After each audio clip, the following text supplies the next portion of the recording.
this segment, we are going to continue our discussion on marketing research, but we're going to look at it from a specific problem approach. In other words, we have an issue that we need to solve, or we need to address or find out more about, something specific we're looking for. How do we go about doing that? And this is what the research process is all about. The research process has 7 different steps. I have them listed here. They are in your book. We're going to go through each one of these individually, so please don't be concerned that you have to write these down or anything like that. Let's start by taking a look at step 1. Step 1 in the research process is to define it.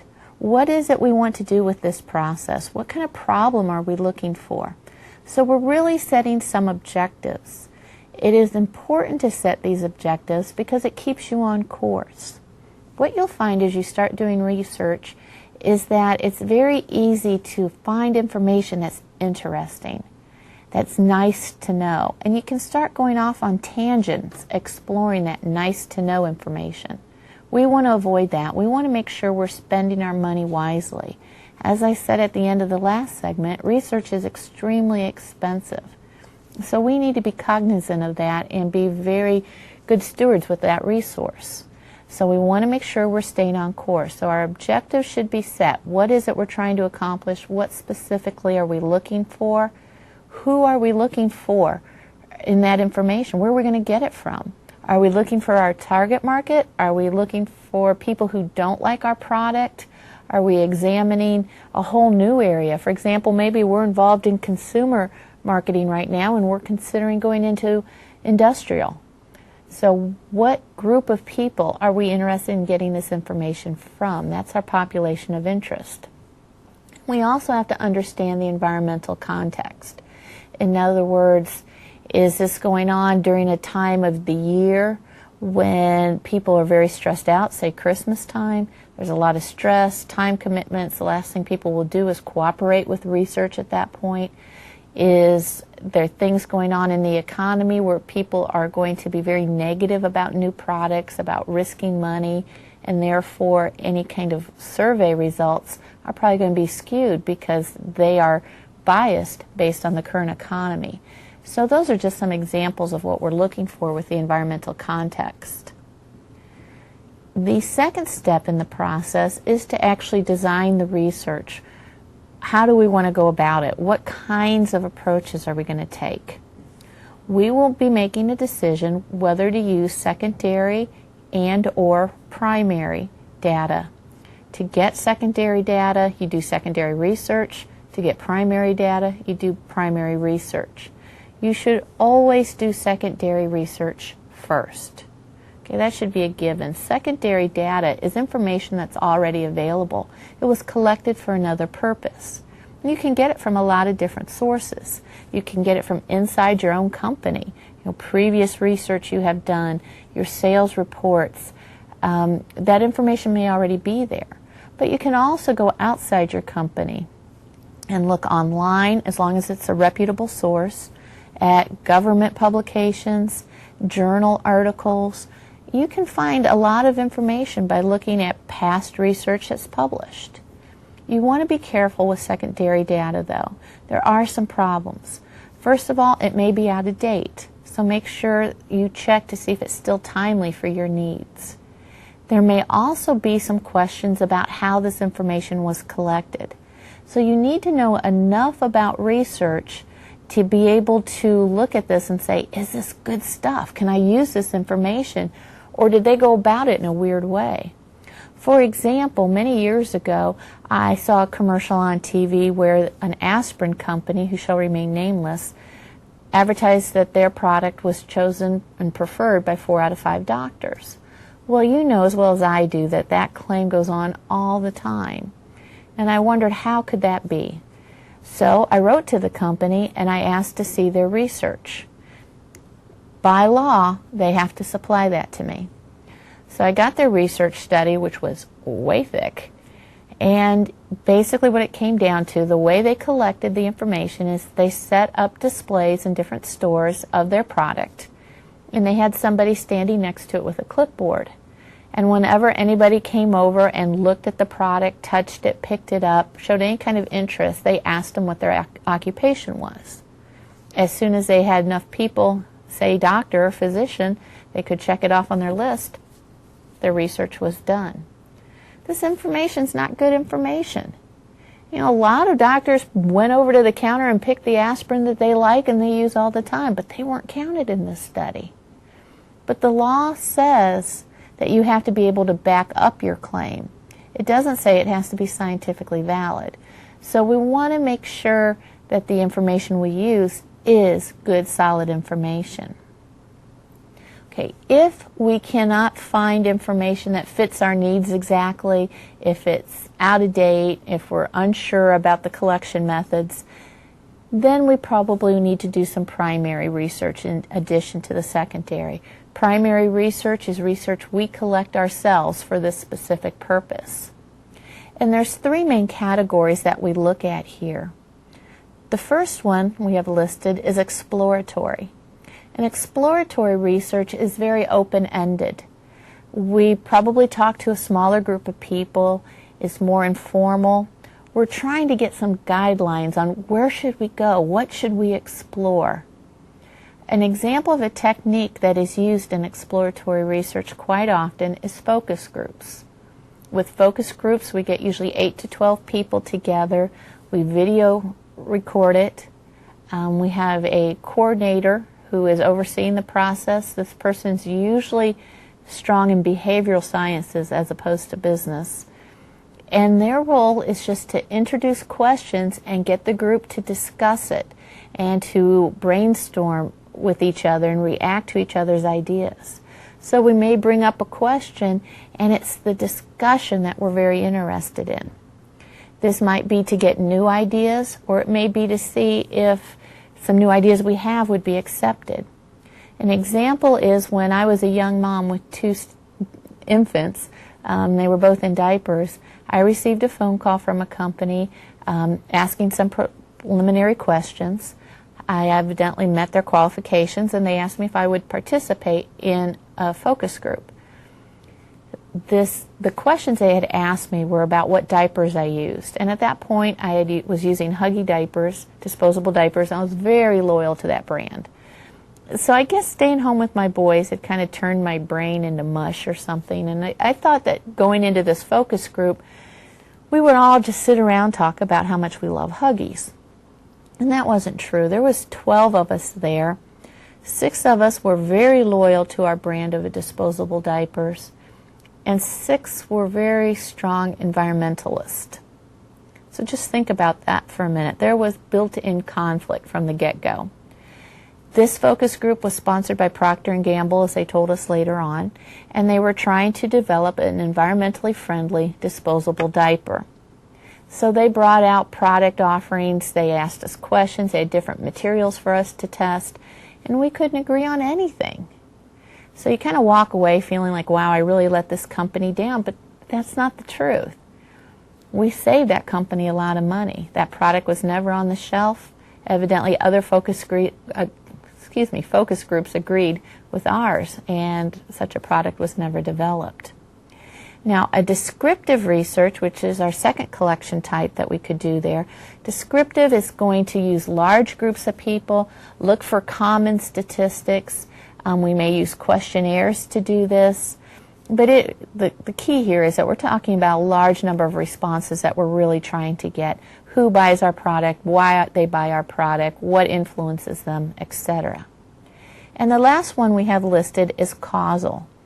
And causal research is looking for cause and effect relationships.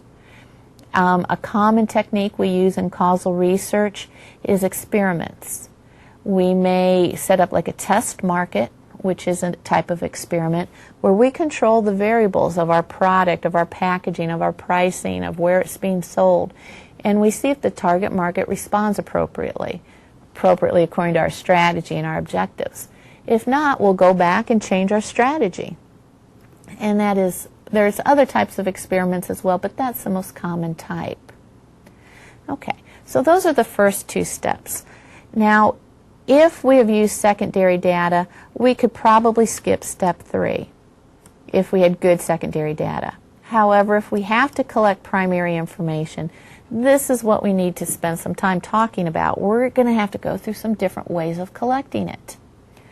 We may use observation to collect primary data, and this can be done mechanically. For example, you probably go to a grocery store and have a little member card of some type, and every time you go through line, you scan that card. Well, what that does is it gives us information that goes right into our database. We know what you bought, how often you buy, how much you pay, what promotions you respond to. We can make a good generalization as to how many people are in your family, what the ages are. We can look for connections, and I'm just making this one up. Do people who buy canned soup also tend to buy People magazine?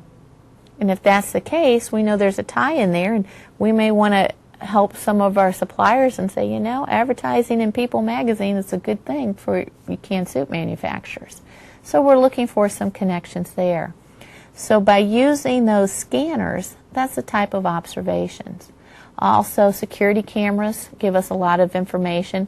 We play those back at fast speed, and we can see traffic patterns. We can find bottlenecks, displays people are walking past and not seeing. We can kind of see problem areas in that manner. But what I want to spend some time talking about is the survey method. The survey method means we're trying to get information from you and give some information. There's an exchange going on here, and you're fully aware of it. Okay, you're participating in this. Sometimes, for example, with that observation, I may be observing you in the store. I personally may be pretending to stock shelves and be watching your behavior. You're not aware of it, but in survey you are. We can get this information in a number of different ways and places. The first way we can do a survey and send out some questionnaires is through the mail. And you probably think initially that that is not in a very effective manner. It's actually very good. With a mail survey, you don't need a high response rate. Many times 3 to 5% is extremely acceptable. What we're looking for is not how many returns we get, but if they are representative of our target market. And if they are, we're probably getting some good information. Mail surveys really need to be short. People aren't going to spend a lot of time filling out lengthy surveys usually, unless there's some kind of inducement. And that happens. Times I've gotten money, I got a calculator. Sometimes you get coupons for a product, or if it's from a company that you deal with, they may send you some frequent flyer points, something like that, to try and encourage you to fill out that survey. You've probably gotten some if you've ever bought a new car, for example. Dealers usually send those out as well as manufacturers. So even though you get some people who fill them out and say their name's Donald Duck and give you stupid answers and things like that, the vast majority of people do not do that. So it is a cost-effective way of collecting information. It's not very expensive. Again, you're going to have a low response rate. The other thing you need to be aware of is it takes a while for the responses to come in.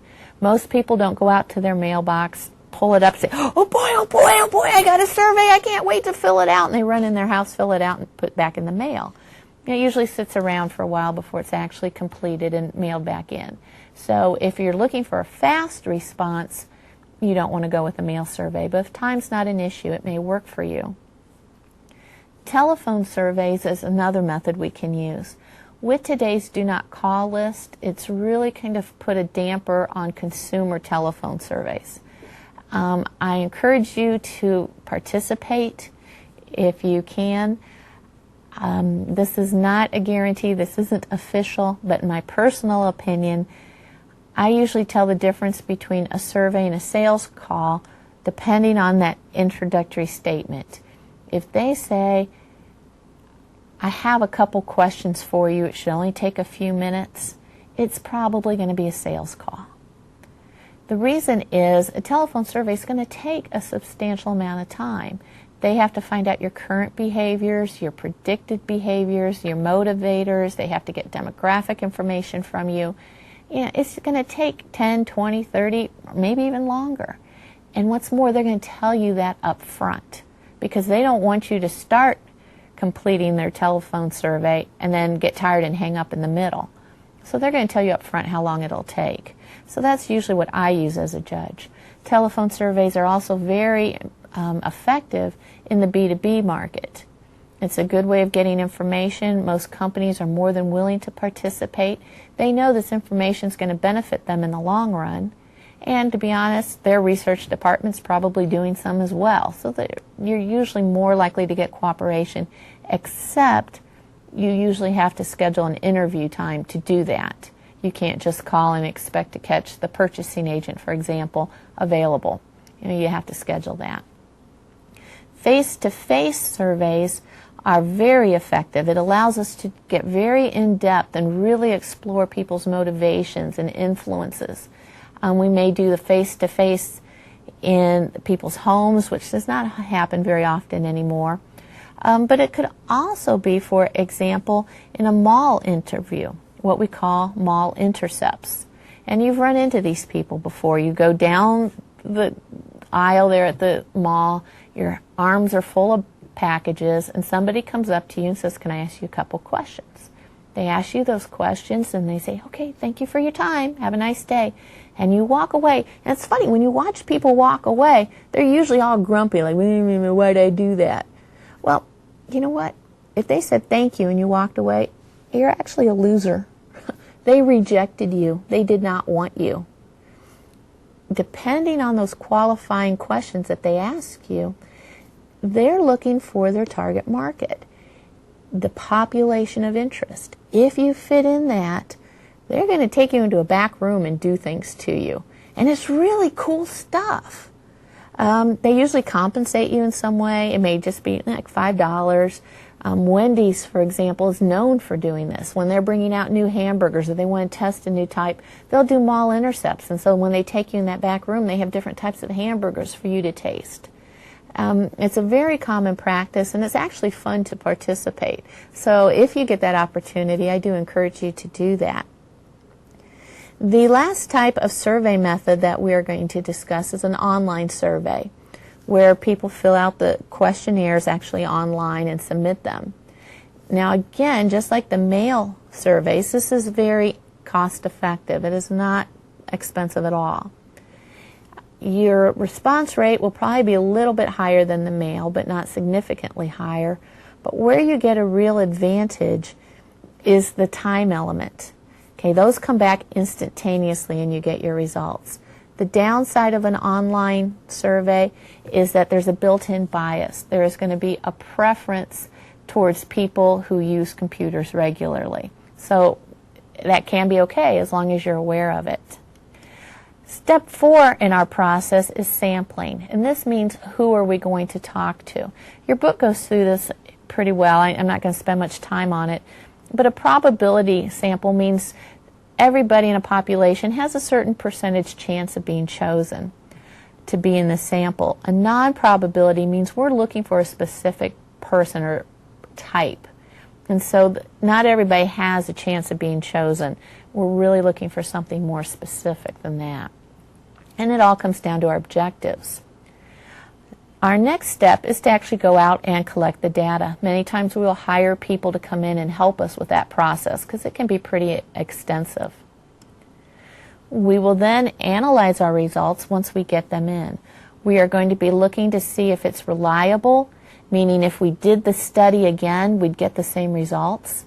And we want to make sure that our information is valid, that it measures what we wanted to do, that it got the information we needed.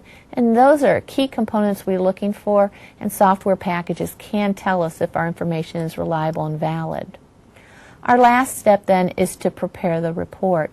This is a key thing to keep in mind because usually the person doing the research is not the decision maker. They're not the ones who are going to be using the information. So we need to make sure we write a very clear, concise, and objective report for the decision maker.